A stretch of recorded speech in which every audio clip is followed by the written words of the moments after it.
గత 10 ఏళ్లలో తమ ప్రభుత్వం చేసిన అభివృద్ధి పనులను చెప్పేందుకు తాము సిద్ధంగా ఉన్నామని, గత 15 నెలల్లో కాంగ్రెస్ పార్టీ ప్రభుత్వం చేసిన అభివృద్ధి పనులను తెలపాలని బీఆర్ఎస్ పార్టీ వేములవాడ నియోజకవర్గ ఇన్ఛార్జ్ చెల్మెల లక్ష్మీ నరసింహారావు పేర్కొన్నారు. బుధవారం రోజున వేములవాడ పట్టణంలోని ఆయన నివాసంలో ఏర్పాటు చేసిన కార్యక్రమంలో పవర్ పాయింట్ ప్రజెంటేషన్ సాయంతో నియోజకవర్గంలోని సాగునీటి ప్రాజెక్టుల నిర్మాణం, వాటి ప్రస్తుత పరిస్థితిని క్షుణ్ణంగా వివరించారు. ఈ సందర్భంగా వారు మాట్లాడుతూ గత 50 ఏళ్ల కాంగ్రెస్ పార్టీ ప్రభుత్వ చరిత్రలో రాజన్న సిరిసిల్ల జిల్లాలోని ఏ ఒక్క ప్రాజెక్టు పూర్తి కాలేదని, 2014లో తెలంగాణ రాష్ట్రం ఏర్పాటై బీఆర్ఎస్ పార్టీ అధికారం చేపట్టాక సీఎం కేసీఆర్ నాయకత్వంలో జిల్లాల్లోని upper Maner, mid Maner, lower మానేర్లను పునరుద్ధరించి ఒక ప్రాజెక్టు కింద 1,00,000 ఎకరాల నీరు అందించేందుకు కృషి చేసినట్లు తెలిపారు. తమపై అసత్య ప్రచారాలు మానుకొని నియోజకవర్గంలోని ప్రధాన తాగునీటి రంగంలోని కలికోట సూరమ్మ చెరువు, మల్కపేట్ రిజర్వాయర్, అప్పర్ మానేర్ల పెండింగ్ పనులను పూర్తి చేసి రైతాంగాన్ని ఆదుకోవాలని, మిడ్ మానేర్ నిర్వాసితుల సమస్యలను పరిష్కరించి కాంగ్రెస్ పార్టీ ప్రభుత్వాన్ని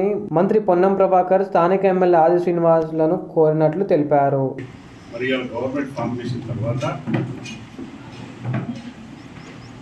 మరి ఇక్కడ స్థానికంలో కూడా మరి ఇక్కడ గెలిచిన శాసనసభ్యులు వారు కూడా డొల్ల మాటలు కానీ కపట నాటకాలు ఆడి మరి ఎన్నికైనరు. మీకు చాలా చేసామని చెప్తామని కానీ వాస్తవంగా పబ్బే పెట్టు తప్పితే జరిగింది ఏం లేదు అని నేను భావిస్తున్నాను. ఎందుకంటే ఉమ్మడి రాష్ట్రంలో తెలంగాణ, అప్పుడున్న తెలంగాణ నిజాం మరి కలిసింది 1956లో ఆంధ్రప్రదేశ్ ఏర్పడినట్టయితే 2014లో మళ్ళీ తెలంగాణ రాష్ట్రం ఏర్పడింది. ఈ మధ్యకాలం 58 సంవత్సరాలు వాస్తవం. ఈ మధ్యకాలం 58 సంవత్సరాలల్లో 42 సంవత్సరాలు గవర్నమెంట్ కాంగ్రెస్ గవర్నమెంటే ఉంది.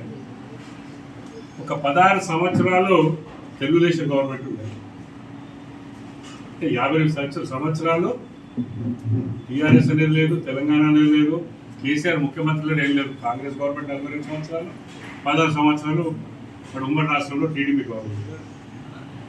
మన ప్రాంతం సిరిసిల్ల ప్రాంతం పాత తాలూకా, మరి మన ప్రాంతంలో ఇయ్యాల సిరిసిల్ల జిల్లాగా 2016లో పురుడు పోసుకున్న తర్వాత అప్పటి పరిస్థితి ఏంది, ఇప్పటి పరిస్థితి ఏంది విశ్లేషించుకోవాలి. ఎందుకంటే ఆ గ్రామ శాసనం అంటే బీఆర్ఎస్ 10 ఏళ్లలో చేసిన నష్టం ఇది ఏం చేయలేదని చెప్తున్నాం.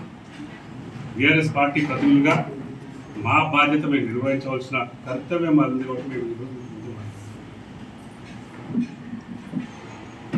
58 సంవత్సరాలల్లో ఏదన్నా ఒక్క ప్రాజెక్టు కట్టినరా అని మీ ద్వారా తెలియాలి. కాంగ్రెస్ నాయకులు అందరూ కూడా ప్రశ్నిస్తున్నారు. అప్పర్ మానేర్ అనేది అంతకు ముందు కట్టిందే తప్పితే ఏ ఒక్క ప్రాజెక్ట్ కూడా కట్టలేదు. ఈ జిల్లాలో సుమారుగా 40 కిలోమీటర్ల వాగు, మానేరు వాగు వారుతుంది. 27 కిలోమీటర్ల మూలవాగు వారుతుంది. ఎన్నిసార్లు వారింది, మరి ఎన్ని ఏళ్ళు డ్రైగా ఉండే, దాని ద్వారా రెండో పంట మరి పండిందా లేదా అని ఇక్కడ ప్రాంత ప్రజలందరికీ తెలుసు. ఉమ్మడి రాష్ట్రంలో 57 మండలాలు ఉంటే 9 మండలాలు సిరిసిల్ల జిల్లాలో ఉన్నాయి.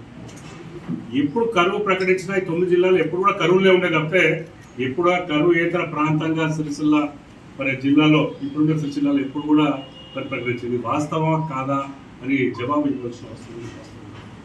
మీరు కూడా విశ్లేషించుకోవాలి, మీరు చెప్పింది కరెక్టా కదా. అప్పుడు 57,328 ఎకరాల వరి పంట